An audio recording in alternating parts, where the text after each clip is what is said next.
안녕하십니까, 강동원 변호사입니다. 이번에는 상가 사기 분양, 분양 사기 관련해서 말씀드릴 텐데요.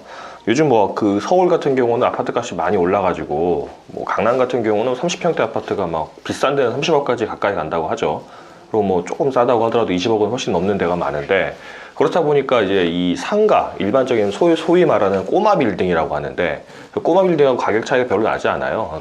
꼬마 빌딩이라는 게 100억, 200억 이렇게 넘어가는 게 아니고 한 5, 60억 그 정도, 그죠? 한 몇십억 정도에서 왔다 갔다 하다 보니까 이 아파트 한 두 채 사버리면은 그게 아파트 가격이 또 그 상가 가격이 돼버리고, 그리고 아파트 같은 경우는 규제가 너무 많잖아요. 15억 이상 넘으면 대출도 안 된다. 그리고 15억 이하라 그렇다고 하더라도 얼마 이상에는 20%밖에 안 되고, 또 조정 지역이라든가 등등등에 따라서 40%, 50%밖에 대출이 안 되니까 이 상가 쪽에 많이 이제 자금이 몰리고 있습니다. 상가 같은 경우는 RTI 정도 빼고 나면은 그 대출 규제가 그렇게 많지 않아 가지고 대출을 받아서 상가를 사려고 하는데, 그러다 보니까 이제 이게 정상적인 상가가 이제 매매가 되면 모르겠는데 사기 분양이 되는 경우가 종종 있어요. 그러니까 분양 처음에 그 상가를 만들어서 분양할 때 또 문제가 있고, 아니면 그냥 기존의 상가를 이제 그 매매할 때도 문제가 있고요. 제가 최근에 했던 사례 중에 하나는 뭐냐면, 앞뒤로 기둥이 있었어요. 이제 상가 1층인데 1층 상가인데 이제 구분 상가죠. 조그만 상가인데 앞뒤로 기둥이 있어서 이 계약 면적 상으로는 제가 정확한 면적을 말씀드리지 않겠지만, 예를 들어서 100제곱미터에 계약을 했다. 그런데 기둥에 가리는 부분이 거의 한 30제곱미터 정도가 됐었습니다. 그렇다고 한다면 사실은 이 매도인이나 분양자 입장에서는 이거 100제곱미터 맞고 재 봐라, 출자 가지고 재 가지고 하면은 딱 100제곱미터 나온다 하겠지만, 1층이라고 하는 거는 왜 1층이 일반적으로 2층, 3층보다 비싸겠습니까?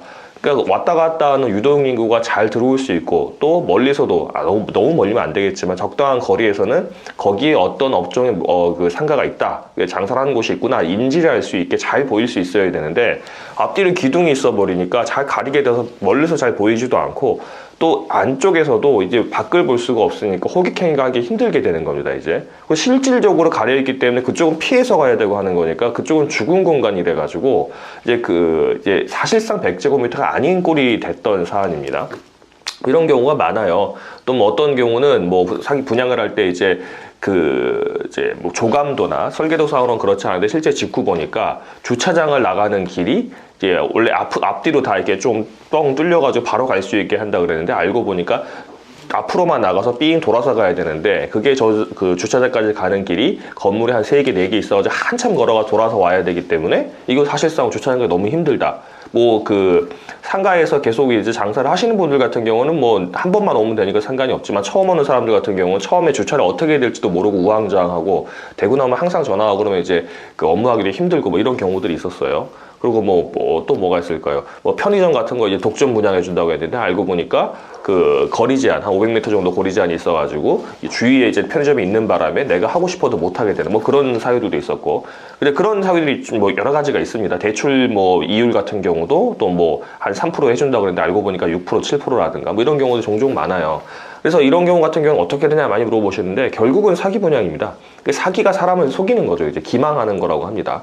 사람을 속여서 어떤 재물이나 재산상 이익을 얻으면 사기가 되는데, 형사적으로는 형사처벌이 되는 거고요. 그 형법 347조에 의해서 이제 10년 이하 징역, 2천만 원 이하 벌금 되게 되는 거고, 그리고 민사적으로는 그 형사적으로 감옥에 넣는다고 해서 문제가 해결되지는 않죠. 이제 돈을 받아야 되는 거니까.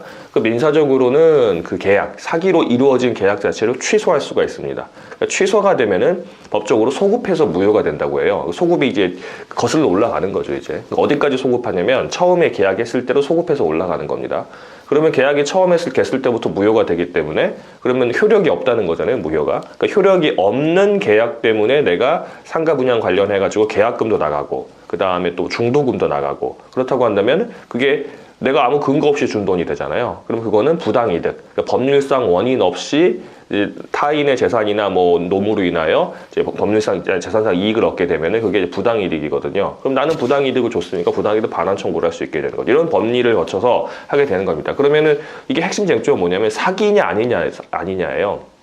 근데 사기는 고의로 해야 돼요.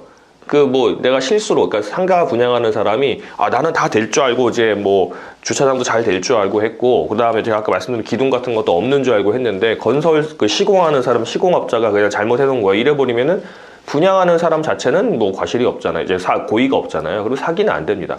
물론 이제 다른 게 할 수 있겠죠. 불법행위 손해배상을 한다든가, 뭐 사용자 책임, 그 중에서도 사용자 책임.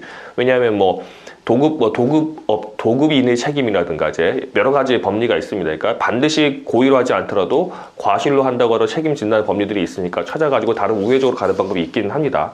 뭐 그렇게 되면 또 과실상계가 문제가 되고 하긴 하는데, 뭐 어쨌든 그래서 이 이제 처음에 안내받은 내용과 다르게 분양이 됐다고 한다면 그게 시행자나 분양자의 고의라고 한다면 사기로 계약을 취소하고 낸 돈 돌려달라, 부당이득 반환 청구를 할 수가 있고, 고의가 아니라 뭐 과실이나 뭐 등등등 뭐 있다고 하더라도 사용자 책임이나 도구민의 책임이나 뭐 더 나아가서 불법행위 손해배상 책임이나 아니면 채무불이행상 책임도 될 수 있어요. 그것도 뭐 이제 법리가 여러 가지가 있습니다. 뭐 제가 뭐 이거를 뭐 법리를 청구 원인을 쓸 때 불법행위, 뭐 채무불이행, 사기, 부당이득 여러 가지 쓰는데 이거 다 강의하자면 이거 법대에서 4년 동안 배워도 모자란 내용이라 다 말씀드릴 수는 없지만, 여러 가지 그 한 사실관계에 대놓고 여러 가지 주장할 수 있는 요건들이 몇 가지가 있습니다. 이제 그걸 확인을 해가지고 주장할 수 있으니까 혼자 끙끙 앓지 마시고, 또 계속 괜히 가가지고 막 가끔씩 보면 저희 의뢰인들 중에 이제 뭐 분양 사무실 가가지고 소위 말해 시쳇말로 깽판 부리면 주지 않겠냐는데 요즘 큰일 나요. 요즘 그러면 뭐 경찰 출동해가지고